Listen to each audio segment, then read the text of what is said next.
What up, my people? Jim Thome, the legend, Hall of Famer. Why are you screaming? Porque me da. Why are you speaking Spanish, man? What? Can we just do this a little bit more smooth? They need energy. Yeah, Have but to your gel. energy in English, okay?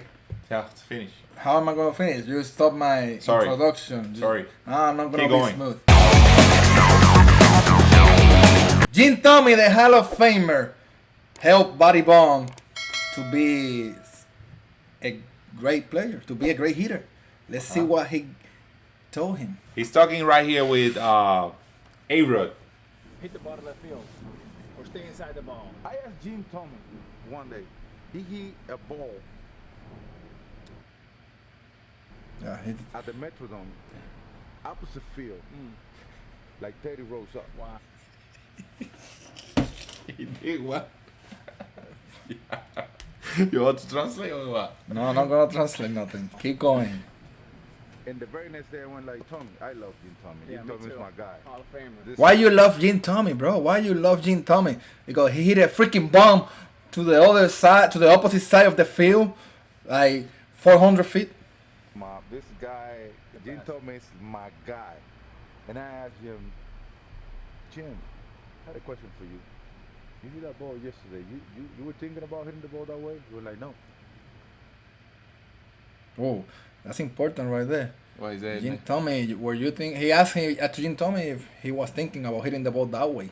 There's a lot of hitting coaches that tell the kid, "Hey, yeah, hit the ball that way, hit the ball this way. You gotta hit it that way if it's outside or whatever. Like locate the ball." Yeah. And that's the answer. That's the question he asked. Yeah, because Thome. before this part, he was telling he got a hitting coach in the Twins in Minnesota when he make it to the majors, Big Papi, and he got a coach that put a tee outside and try to hit over shortstop, stay inside the ball, whatever. And the thing is, that's one of the reasons that affect Big Papi, because he take his aggressions, his aggressive or his natural swing to his bombs, because he was trying to think the other way and stuff like that, and just drill stuff. And then he asked Jim Thome, If he was thinking that. yeah, because he wanna figure out. That's the way you figure out. And Jim Thome say, did he say already? Not yet. I let the ball travel deep, and I try to put my best swing. I'm not thinking if I'm gonna pull it or hit a dead center or hit up the field. I just gonna let the ball travel deep, and I'm gonna get ready to put my best swing on. Okay, that's it. Simple. Best swing. He's not thinking about put it this way, not locate, manipulate stuff, manipulate the hands. He don't He don't want no, he don't want manipulation. He don't want manipulation. He was He want a good swing. That's what Jim Thome wanted. He wanted to make a good swing. Normally, when you go to you see our video analysis, you see consistency in the best hitters in their mechanic. So basically, if you think about it, Jim Thome putting his best swing, he had to put a good mechanic in his swing. He was not trying to just poke the ball the other way, trying to do this. His body, it was moving like a machine. So basically, when you're hitting, you have to think like you got a weapon, and you're gonna do your best bullet when you shoot it. When the gun shoot, it's like bang, explosive, aggression, and consistent with that, because it's a machine that you're putting out there as a swing. So Jim Thome was thinking more about putting a good swing and let the ball travel, instead of thinking I need to go the other way. I need to, you know what I mean? A lot of players do that. And a lot of coaches out there teaching that too much, and they take away the natural swing or the natural mobility of the swing. Okay? And then I went to look at his number. Every time he hit the ball, he would hit over 300. He went and looked to his numbers. And Jim Thome was every time hitting over 300. So consistency, and that's the other thing. Sometimes you go through the year and you get in a struggle, and you got that coach telling you have to work on this, you have to work on that. And then you maybe have your good swing. You got a good swing, you just don't hit that good that day. You don't got the good numbers that day. But if you keep the good mechanic and natural swing with a good aggression and quickness, because that's the thing, you lose quickness when you lose your mobility of your mechanic. If you don't feel quick, something out there that you're missing in your mechanics because you don't get engaged in the right muscles, the right stretch, the right load, you know. So you have to feel quick. So when you go through the season, you watch out what you're doing, who you listen, because then you're gonna have that coach telling you work on this drill, you work on, and then you end up mess up your swing more. Just because you have a bad weekend, you have to see as a long term. I just put in a good swing, and a good swing every time, and then when you play like that all year, in the end of the season, you're gonna have better numbers in the end. Like good swing, whatever happen. However happen. Because he would put a good swing on it, and the ball would find a way. Because when you hit I don't care if you're playing to me with a chip. If I hit the ball where I want to hit it, He was explaining about the shift. if I don't hit that ball right at you, you're not gonna cut the ball. Yeah. And that's what I thought about that, and I was like, wait a minute. So when I come to Boston. So he forget if he don't hit the ball to you, he'll be fine. So now he's gonna talk about when he went to Boston. But the thing is, when you get the shifting, why you worry about that so much? Because if you put a good swing in a good pitch, I mean, if you put a good swing in general and you hit it hard, you can hit a home run. But if you're trying to think about, I need to put the ball over here because there's nobody there, that's when you get in trouble. Because you're manipulating your mechanics instead of just hitting the ball hard. If you maybe hit it to when nobody's there, and then but if you hit it to somebody, you still have a good at bat. You get what I'm saying?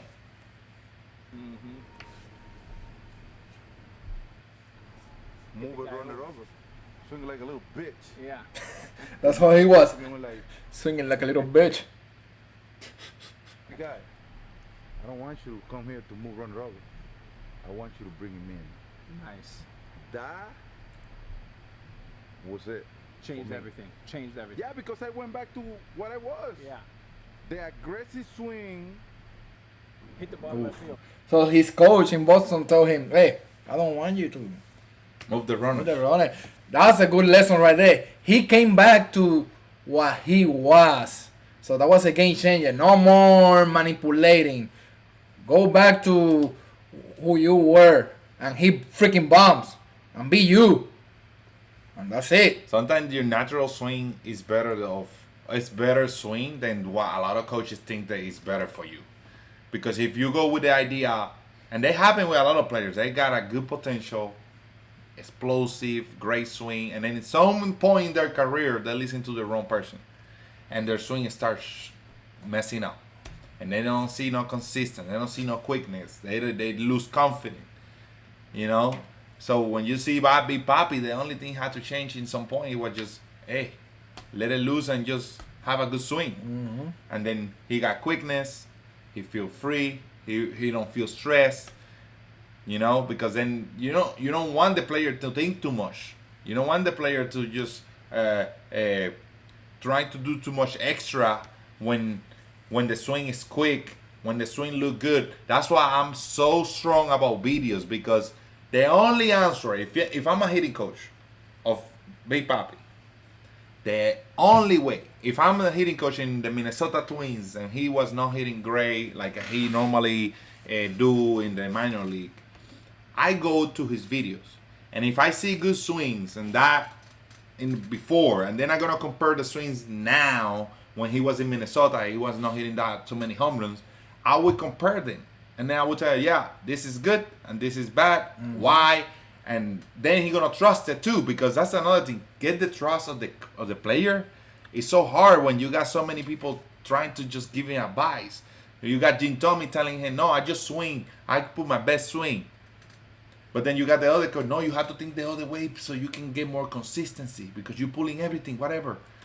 So obviously both is probably good advice, but now how I can convince him that he had to trust me? Videos.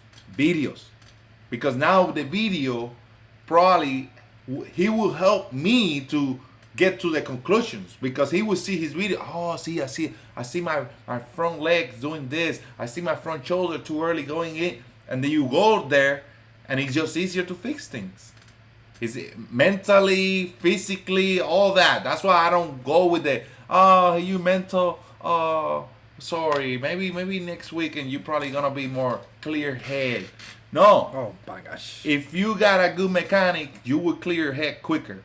Instead of going through your head stuff and psychology stuff and try to fix your swing mentally, go first with the freaking mechanics. And I promise you, you fix the mechanics. If you see everything right, then you go to the head. What is it going? You scared? Are you whatever? Are you break up? Are you whatever? Are you you go through that later. But now, if you cannot go through the mental stuff before the mechanic, because then you're gonna get too deep in his whatever situation he had, and then it's probably nothing. It just everything's feel better after you get a good hits, after you get doing good in your business. When you do good in your business, everything goes smooth. Yep. 100%. A lot of excuses, and it's not fixing. Let's fix the freaking machine, the freaking mechanics, and Take videos always tell you the truth. Take it. All right. Yeah. People, thank you for watching. Make sure you subscribe. See you on the next video.